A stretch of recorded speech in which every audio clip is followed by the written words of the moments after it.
Now let's go up to the forehead area. This is probably a little too big, so I'm going to jump down to a small cup size. The itty bitty one. And we're going to start working right along the eye here. So again, I can go right at the third eye there, give it a little twist, and I can go follow it right along the eyebrow.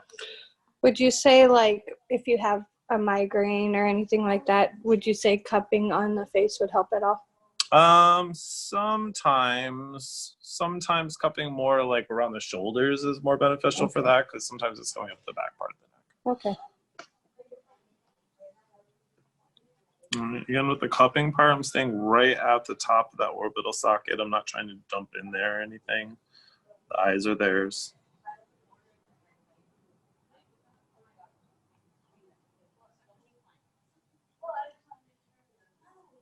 Right. And again, now I can just kind of start working my way out in the different passes.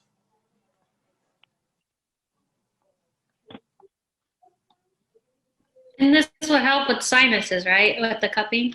This would totally help with sinuses, because your sinuses are going to come all the way up into here. So even just putting a little bit of suction right here into the corner of the eye there, sometimes that'll help loosen things up.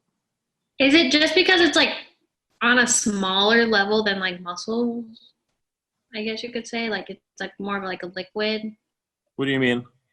I don't know, because like with lymphatic, like you know how we aren't really going deep or like crazy deep or anything like that. It's very like. Is it because it's like smaller than like a muscle or like anything like that? Like it's doesn't need as much? Yeah, well, the way the lymph system works, if you put too much pressure down on it, it closes the system off. So when you start working with the lymph area or any type of lymphatic drainage, you want to do more of a light pressure, because that'll help open up the system rather than closing it down. Does that make sense? Yeah. Okay. So again, and I could work that and work all the way across the face this way with it. So that's pretty much it. After that, I would go back through and again do some of that. Sorry, it's in your nose. I would go back through and do some of that lymphatic drainage just with my hands, right? So again, just kind of coming up here, doing some nice movement right across the supraclavicular area, right? It's a little bit faster than what I would go, just so we can show you on the demo here, right? But again, making sure this is all open and moving.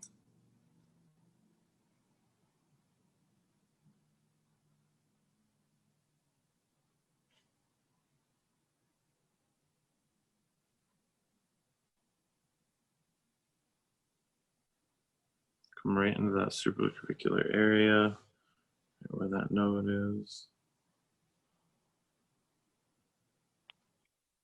Stretching the skin around it.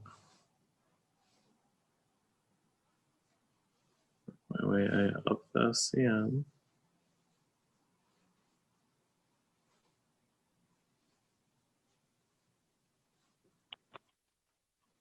Switch my hand position.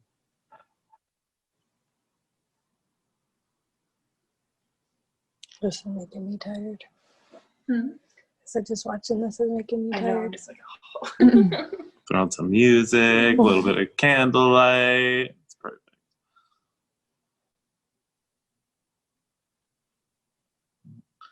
But again, pressure-wise, we're talking super late through this.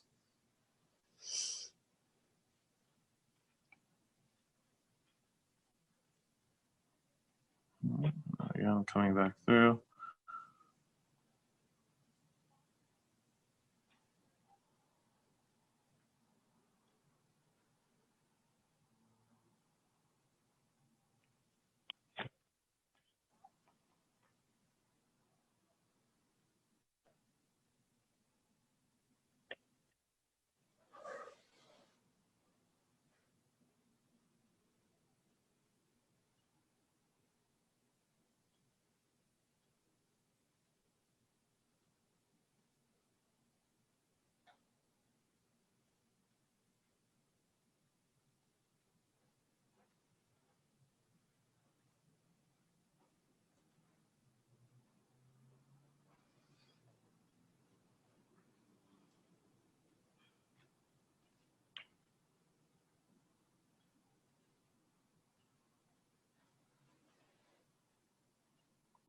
Next pass down.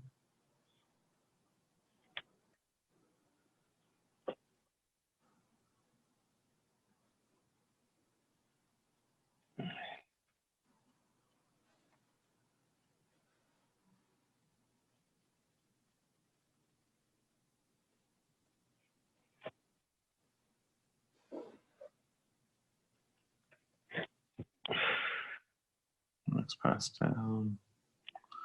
Maybe start adding in more of your fingers so it's your whole finger working the area, right? Rather than just finger pads. Now, why do you have to go so light? I mean, doesn't the lymph need a little oomph? Not so much. The later you go, the more you're going to keep the lymph pathways open.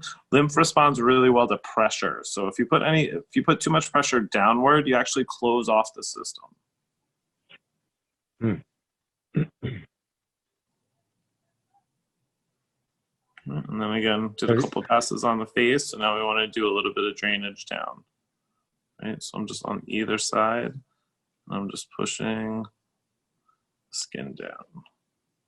So the lymph has no real way of moving except for muscles contraction or compression. Right. Like that. Its pumps. Its pump works by the skeletal muscles moving joints. Right. That's why they say you got to stay in motion, because that's the only way that it'll start to pump your lymph system. So you don't have a lot of motion in your face unless you're moving your face a lot. You're an actor or something. You got it. And even them, they're usually pretty bad. So.